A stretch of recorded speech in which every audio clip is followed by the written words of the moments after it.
Hello dear students, welcome to Solid State Physics lecture number 7. I am Dr. Pervaiz Ahmad. In this lectures, we are going to discuss the concept of lattice site and crystal direction and cubic unit cell. So let's proceed towards today's lecture. So first of all, we will try to understand lattice site in general, and then we will try to focus on the lattice point inside a cubic unit cell. So here is the example of lattice sites, in journal. So this is the origin. So in origin, all the points, they are taken as 0 0 0 in 3 dimensions. And if we take a points along the y-axis, so here the point is denoted by as 0 1 0, uh, and along the x-axis is taken as 1 0 0. Similarly, if we go into negative x-axis, so it's taken as minus 1 0 0. Along the negative z-axis is 0 0 minus 1, and along the negative y-axis is 0 minus 1 0. Now let's first come towards the lattice side in cubic unit cell. So here you can see it at cubic unit cell. The lattice point, the origin is taken as 0 0 0, and then if we move toward the x-axis, so the point on the x-axis is taken as 1 0 0. Similarly, the points on the z-axis is taken as 0 0 1. The points on the y-axis is taken as 0 1 0.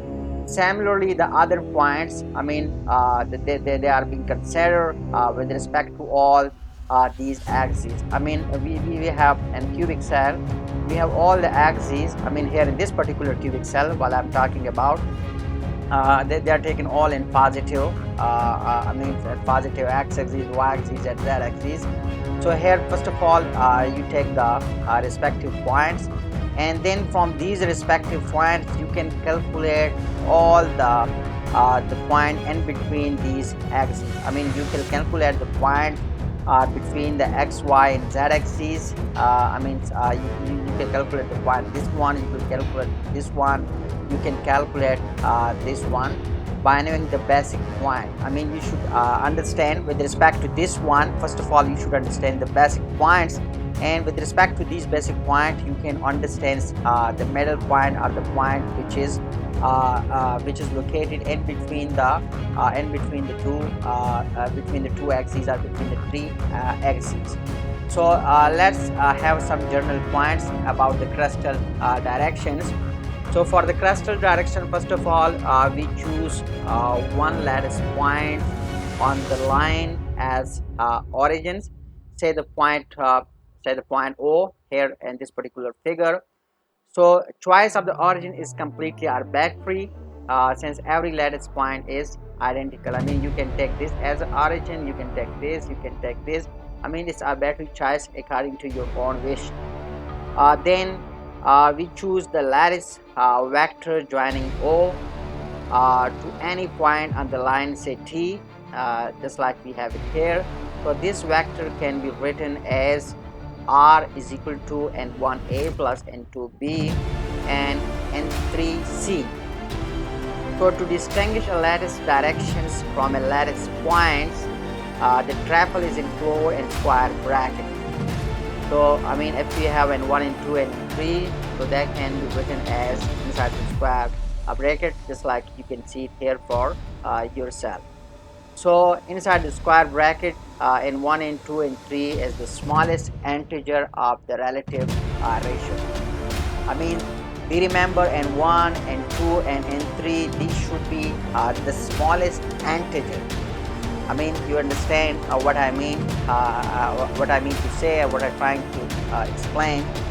These should be the smallest integer. It should not be an decimal or an ratio. So that in coming slides we will explain it further. So let's have a practical example. We have that from the cubic structures that we see here. So here we have x, I mean we have intercept x is equal to 1, y is equal to half, and z is equal to 0.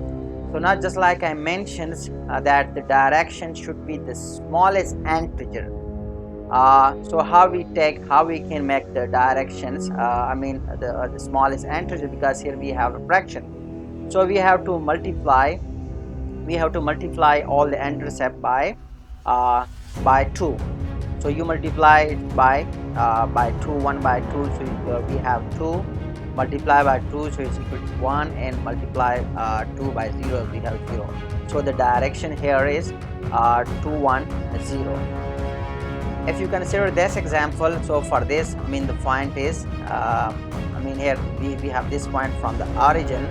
So here this point from the origin is located at x is equal to half, y is equal to half, and z is equal to 1.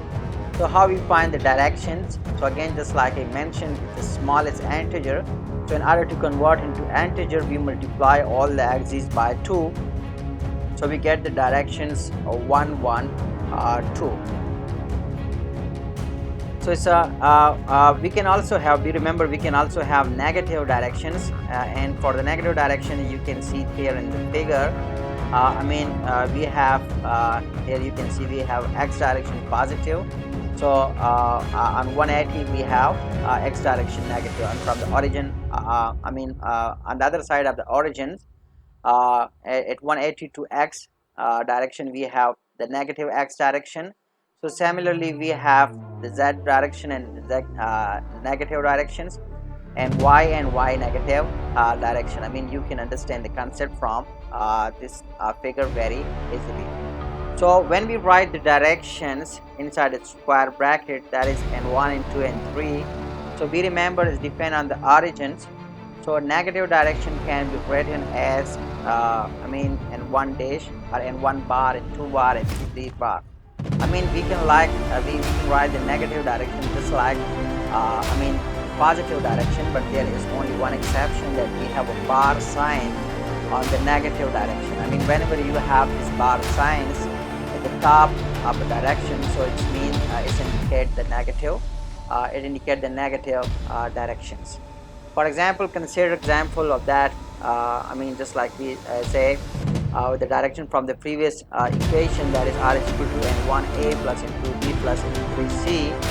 So directions just like I mentioned it must be the smallest integer. So how we can find for the negative one? So here you can see, first we consider the example of the positive direction. So for the positive directions we have the points. So here you can see we have x is equal to 1, y is equal to 0, z is equal to 0. So the direction are 1 0 0. Now if we move here, we have the origin at this point, and here x is equal to -1, y is equal to -1, z is equal to 0. So here the direction are 1 bar, and 0. And that is how we do the negative direction for the crystal. Again we have another example. I mean just like I mentioned, we can move the crystal. So here you can see, I mean this is the new origins. We have moved the crystal, so it's the new origin, and here x is equal to here with this point of view, here x is equal to -1, y is equal to 1, and z is equal to 1/6. So now by the definitions of the directions, it should be the smallest integer. So we have to multiply all the intercept by 6. So we get the direction x bar, x, and 1 bar. So that's all we have for this lecture. Thanks for watching. See you in next lecture with the crystal plane and Miller indices. Till then, bye bye.